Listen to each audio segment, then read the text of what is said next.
Baik, kalau Bapak Ibu sudah melihat cuplikan dari saya sebut ini trailer ya. Jadi petunjuk penggunaan atau review aplikasi secara singkat dari bukan aplikasi, sebenarnya ini adalah user form. Jadi aplikasinya Excel. Ini hanya penggunaan makros untuk mempermudah kita dalam mengentry, dan ada beberapa fitur-fitur lain yang digunakan seperti VLOOKUP untuk mempermudah kita dalam mencetak.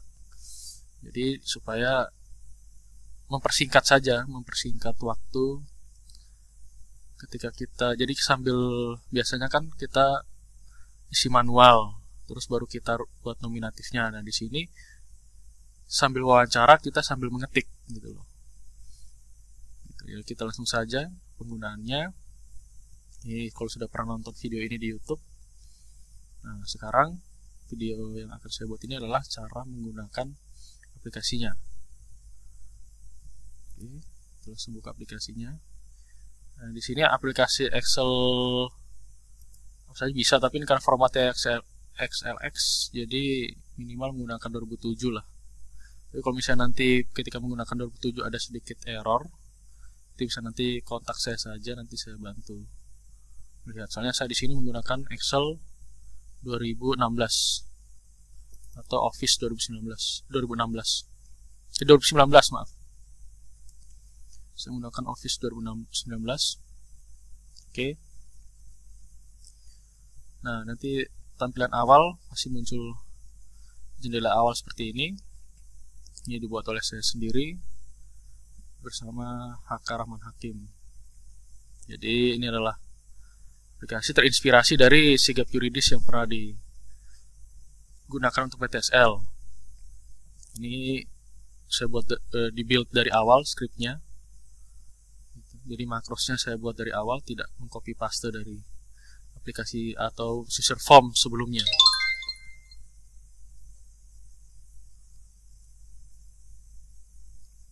Oke, kita langsung saja klik ini. Ayo senang memudahkan. Tombol entry, bisa klik gambar. Di sini juga bisa masuk. Gambar ini bisa masuk. Kita klik gambar ya. Nah, masuk ke aplikasi entry. Kalau mau entry nanti di sini. Jadi di sini ada dua bagian utama. Untuk wawancara, di awal wawancara ketika pemohon sudah di depan kita sebagai di depan petugas yuridis atau puldadis, kita biasanya bisa dari sini, masuk dari sini untuk mengintip nominatif di sini. Nanti akan masuknya ke sini. Ini saya clearkan dulu. Nah, sini sudah terentry dua isian, dua nominatif.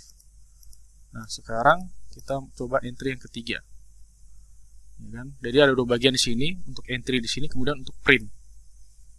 Nah, ini adalah bagian, saya kenalkan dulu, ini bagian form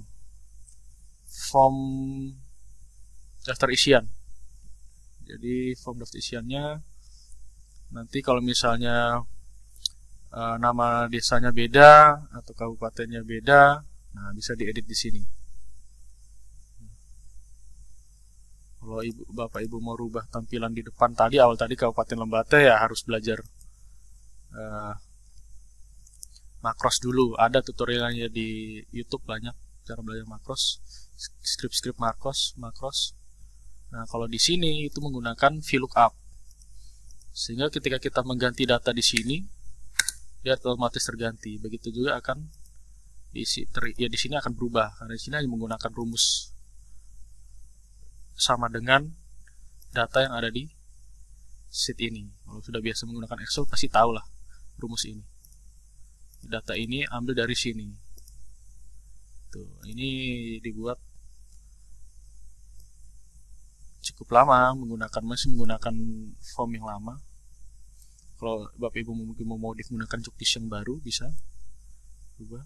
Ini masing-masing ada surat.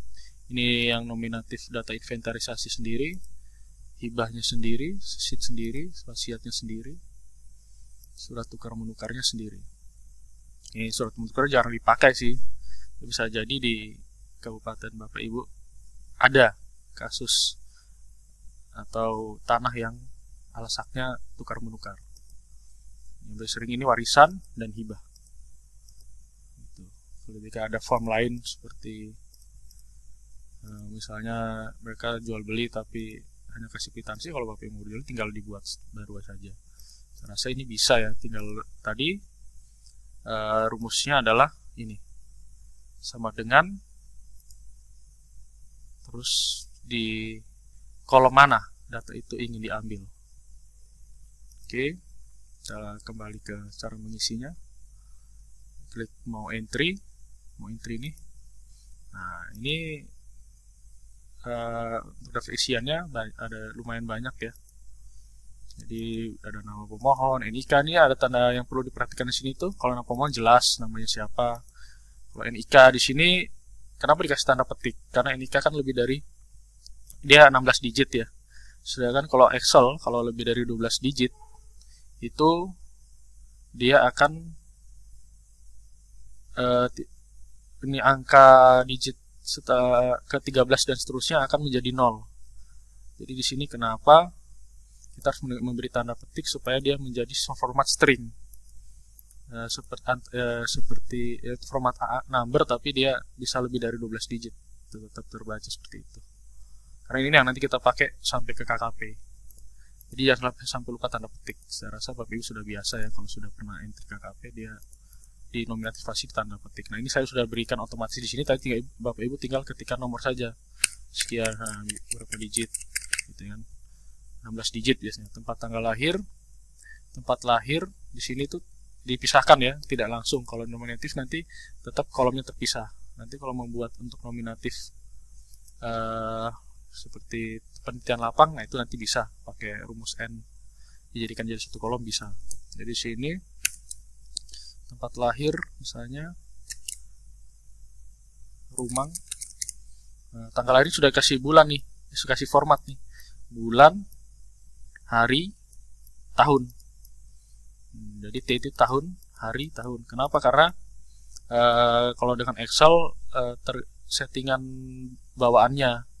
Kalau settingan bawaannya itu dia pakai settingan keyboardnya Amerika, maka input datanya itu format bulan dulu, dimulai dengan bulan.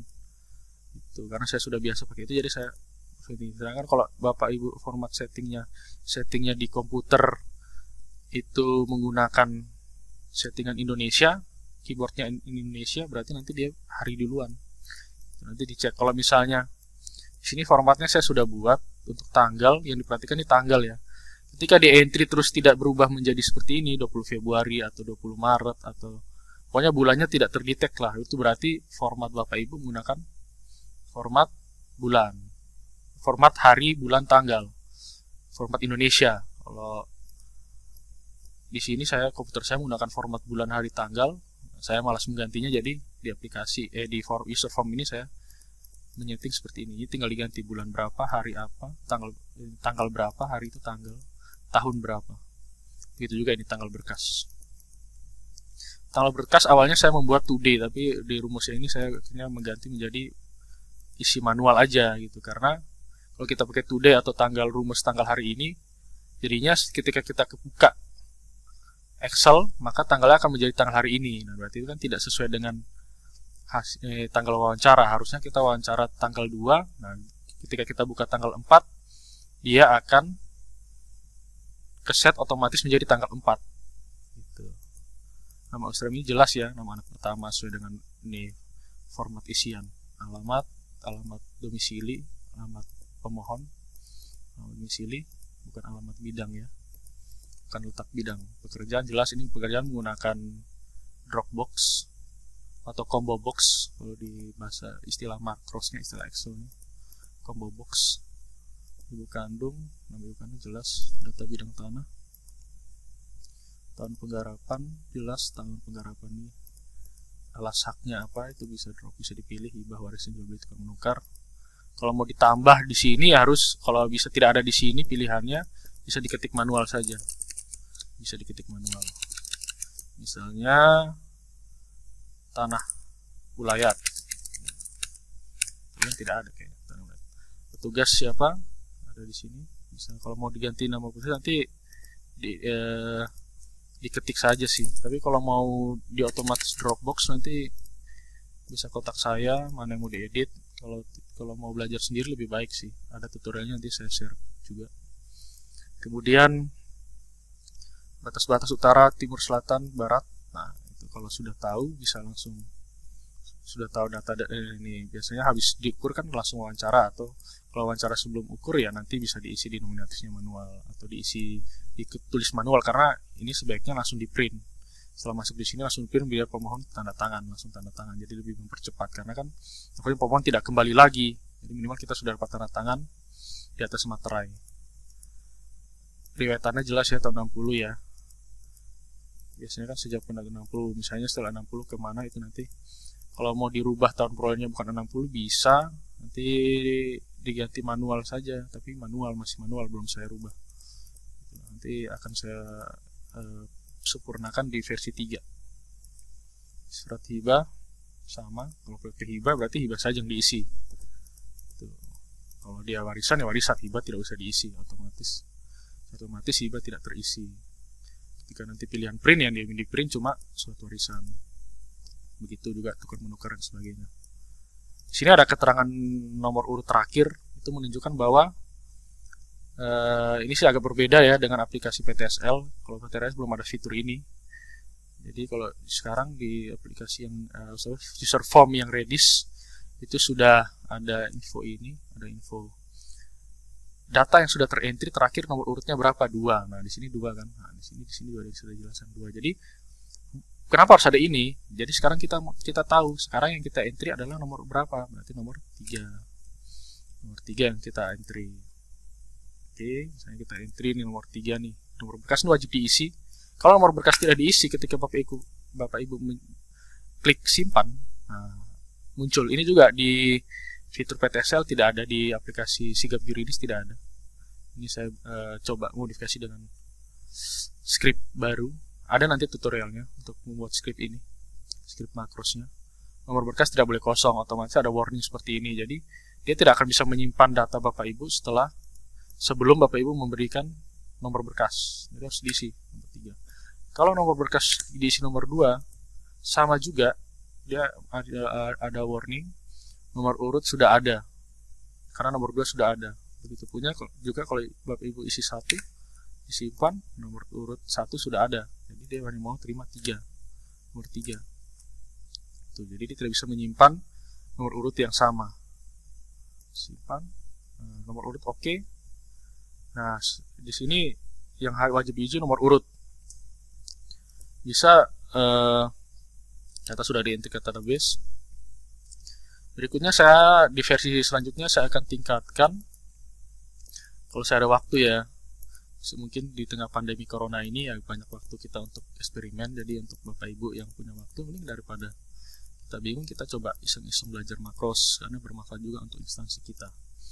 Nah, berikutnya saya akan modifikasi, nanti saya tingkatkan adalah NIK. Jadi ketika NIK lebih atau kurang dari 16 digit, dia akan muncul warning itu. Nah, itu saya masih mencari script yang cocok, karena script juga ya untuk kita yang baru belajar script atau belajar ini belum masuk programming sih, karena scriptnya masih script yang bawaan Excel. Jadi untuk script makros bagi saya yang baru belajar programming susah, tapi tadi saya juga dari sebelumnya tidak bisa bahasa script.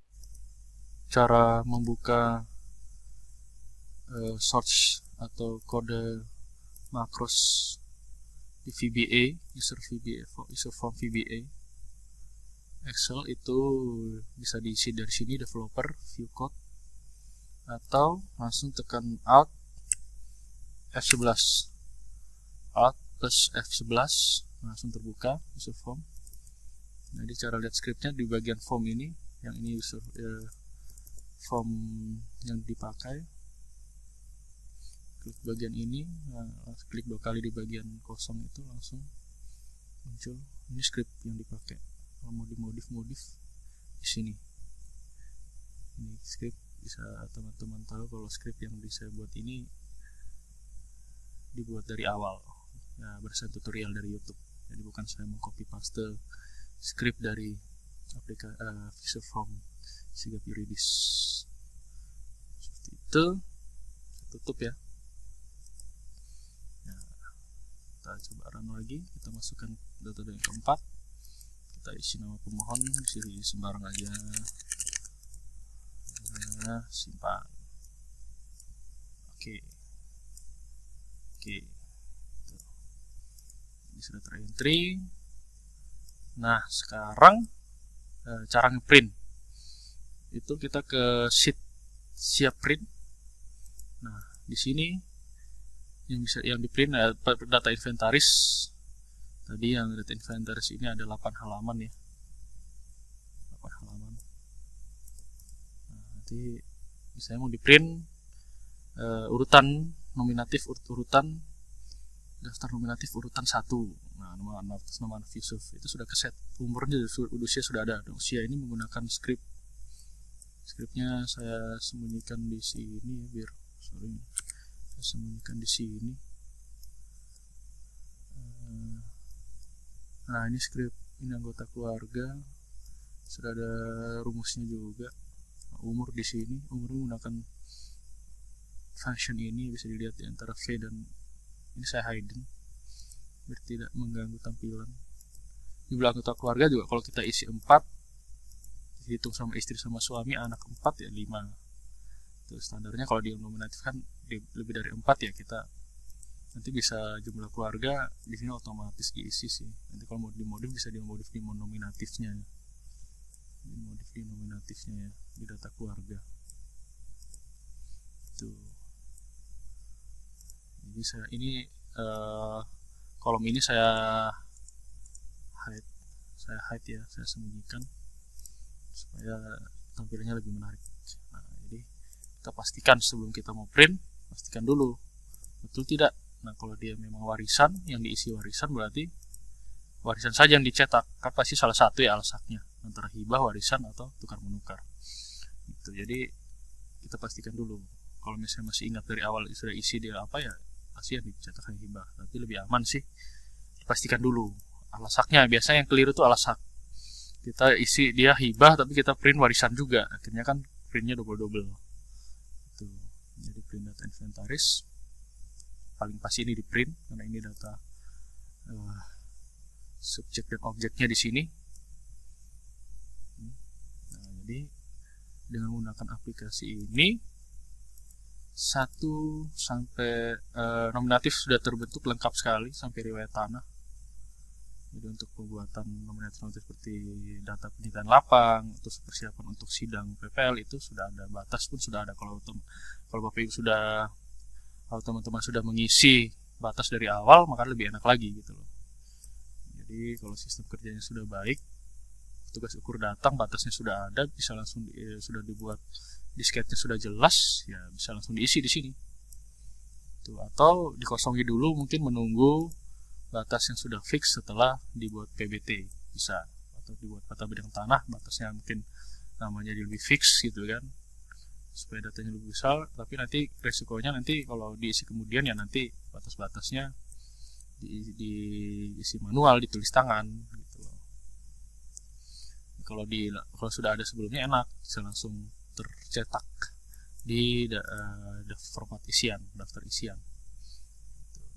Batas-batas ini kan di berapa kali pengulangan ya gitu.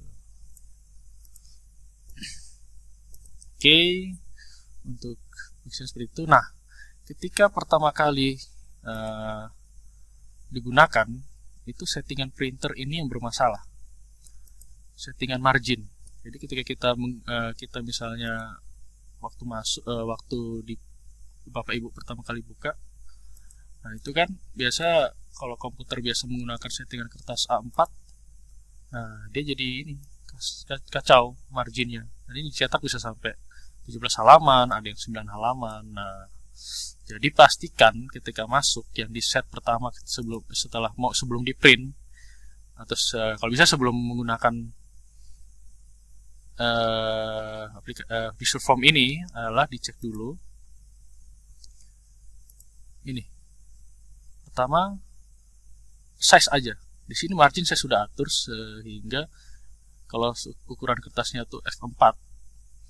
Nah, ini 21,5 cm kali 33 cm, dia pasti tidak akan ada masalah langsung dia normalnya adalah 8 halaman. Untuk format inventaris identifikasi, hibah itu 1 halaman, warisan 2 halaman. Itu penolakan warisan dan keterangan warisan. Nah, tukar menukar 1 halaman. Jadi kalau ukuran itu di set setiap biasanya di awal-awal kita set setiap sheet ini, 4 sheet ini ya, inventaris, surat hibah, warisan, tukar menukar itu di set 4 ukurannya F4. Kalau tidak muncul di sini F4, bisa dicari di sini, klik Windows, terus cari, ketik aja langsung ketik printer and scanner. Klik ini printer and scanner. Nah, printer apa yang digunakan? Nah, di sini saya menggunakan printer LAN. Jadi ini printer ini, terus manage, kemudian di printer properties. Printer preference, printing preference. Nah, di sini ini sudah saya buat F4. Kalau belum, klik aja sini. User define. Terus buat misalnya F4. Settingan kalau dalam milimeter, kalau format potret berarti 215, lebarnya 215, panjangnya 330 milimeter ya, kita pakai milimeter aja. Sudah, kita save. Nah, F44. Kalau di save di sini, kita oke, begitu buka di Excel. Nah, dia akan tersimpan di sini, bukan sama di Excel, di Word juga. Tapi kalau Bapak Ibu rubah settingnya cuma di sini, nah di dokumen berikutnya F4 ini tidak terbaca. Tuh. Kalau hapus di sini, di situ di tempat di Excel dan di aplikasi Office lainnya, bahkan Photoshop dan lain-lain yang menggunakan ada fitur printnya, CAT juga, itu dia akan otomatis menyimpan settingan kertas, ukuran kertas tadi di sini. Ini menggunakan Windows 10 ya, Intuitive Preference. Saya rasa semua komputer sekarang rata-rata pakai Windows 10. Nah, ini kalau saya mau hapus, nah ini delete. Oke. Tadi kan F4 kesimpan ya, daripada double saya hapus tadi yang F44. Nah, di sini, nah F44-nya hilang, tinggal F4 aja. Jadi kelebihan dari kita setting kertas di setting printer dan scanner tadi adalah seperti itu. Tapi kita harus ganti di sini ya, di file print. Nah, printernya kita harus ganti. Kita ganti ke printer yang biasa kita pakai. Sini Epson F300 dipakai LAN. Jadi di sini, nah dia akan muncul ukuran kertas yang kita set di printer yang biasa kita pakai tadi. Itu F4. Jadi ukurannya F4. Sudah, kalau margin sudah disetting. Nah, jadi tinggal diganti-ganti misalnya nama desa, mungkin ada nama kantor pertanahan Kabupaten Lambatanya, diganti jadi Kabupaten Lambatanya punya Bapak Ibu. Itu bisa, itu gantinya di sini. Nah, kayak ini pemerintah kabupaten mana, itu gantinya di sini. Itu tidak ada masalah, walaupun di tampilan awal saja sih yang ada embel-embel Kabupaten Lambatanya ya, tidak mengganggu sih. Hanya ketika masuk di awal. Nah, ketika masuk di awal ya, ada seperti ini. Memang dibuat oleh staf kantor pertanahan Kabupaten Lembata. Sekian, terima kasih. Jika ada pertanyaan, hubungi saja saya di nomor yang ada di grup WhatsApp atau di nomor ini ya, nomor WhatsApp saya. Bisa hubungi saya di nomor ini. Kalau mau konsultasi, ini nomor WA ya, konsultasi silakan hubungi saya di sini. Bisa lihat WA, nanti mungkin kita bisa jadi telepon di sini atau mau video call bisa di sini. Selama saya tidak sibuk, saya akan membantu Bapak Ibu. Ya, Selamat menggunakan user form VBA Redis Tool versi 2. Oh iya, mungkin Bapak Ibu penasaran bagaimana hasilnya nanti, nominatifnya nanti kalau sudah jadi kira-kira seperti ini ya. Yang sudah, nah ini yang sudah diedit-edit. Tapi ini hasil dari entry yang tadi sudah saya copy ke file lain. Jadi saya tidak pakai file entryan itu untuk cetak, tapi nominatif yang sama sudah saya modif, saya tambahkan kolom NIB, NUB. Itu sudah saya kira-kira untuk dimodifikasi untuk proses tahapan selanjutnya dari Redis. Nah, tadi kan begini, tapi ini saya pindahkan ke Excel yang lain. Kira-kira untuk sampai ke tahapan sidang, nah dia sudah jadi seperti ini. Ini umur juga menggunakan script, ada bagian umur di sini yang saya sembunyikan, sama menggunakan script yang tadi. Dari tanggal lahir kita bisa tahu, menggunakan rumus ini kita bisa langsung keluar umurnya. Nanti di sini tinggal kita pakai rumus untuk menggabungkan, jadi persis seperti juknis tampilan format nominatif untuk penetapan subjek dan objek. Nah, ini nominatifnya.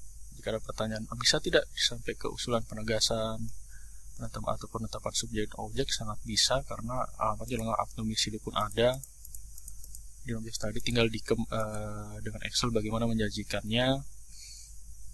Ini sudah sesuai dengan hasil wawancara, jadi bukan mengada-ngada, real, alamat domisilinya sesuai KTP, karena kita sudah entry tadi.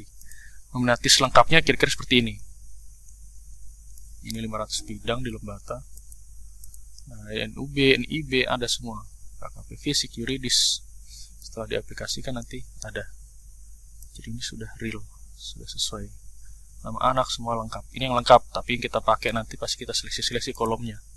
Kolom-kolom yang dipakai hanya nama, pekerjaan, alamat. Jadi misalnya contoh Amardona Kini, petani, rumah ketujuh tarian Kalikur, Abdullah Syukur Ibrahim. Nah, kalau saya urutkan ikut abjad, Abdullah Syukur Ibrahim, tempat lahir, nah, Kalikur, domisili, alamat domisili di Desa Kalikur. Nah, kita lihat di sini.